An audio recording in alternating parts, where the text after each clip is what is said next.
नमस्कार मित्रांनो, दिव्यांग लाभार्थ्यांसाठी अत्यंत महत्त्वाची माहिती समोर आली आहे। महाराष्ट्र शासनाच्या सामाजिक सुरक्षा योजनेअंतर्गत दिव्यांग लाभार्थ्यांना दिल्या जाणाऱ्या अनुदानात वाढ करण्यात आली आहे। शासन निर्णय दिनांक 15 सप्टेंबर 2025 नुसार दिव्यांग लाभार्थ्यांना मिळणारे अनुदान 1000 रुपयांनी वाढवण्यात आले आहे।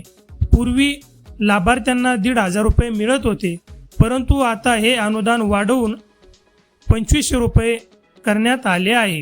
ही रक्कम दिव्यांग लाभार्थ्यांना डीबीटी पद्धतीद्वारे थेट त्यांच्या बँक खात्यामध्ये ट्रान्सफर केले जाणार आहे। परंतु या अनुदानाचा लाभ मिळवण्यासाठी एक महत्त्वाची प्रक्रिया पूर्ण करणे आवश्यक आहे। प्रशासनाच्या माध्यमातून दिव्यांग लाभार्थ्यांना सूचना देण्यात आल्या आहेत की आपले UDID कार्ड अपडेट करणे आणि eKYC पूर्ण करणे आवश्यक आहे।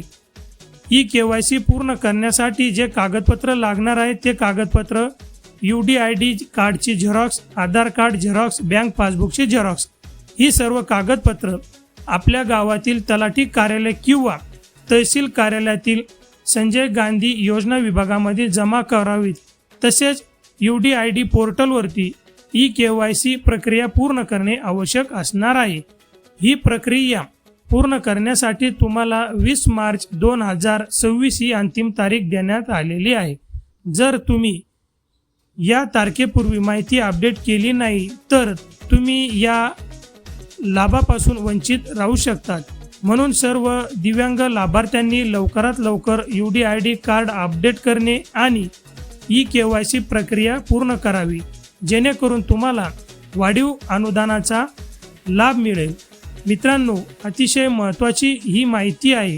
आपल्या दिव्यांग बांधवांना शेअर नक्की करा आणि अशाच सरकारी योजना संदर्भात आणि अपडेटसाठी आपल्या चॅनलला लाईक करा आणि हा व्हिडिओ शेअर करा। चॅनलला सबस्क्राईब करायला विसरू नका। थांबतो, पुन्हा भेटूया महत्त्वपूर्ण योजनेसंदर्भात महत्त्वाच्या अपडेटसाठी। धन्यवाद।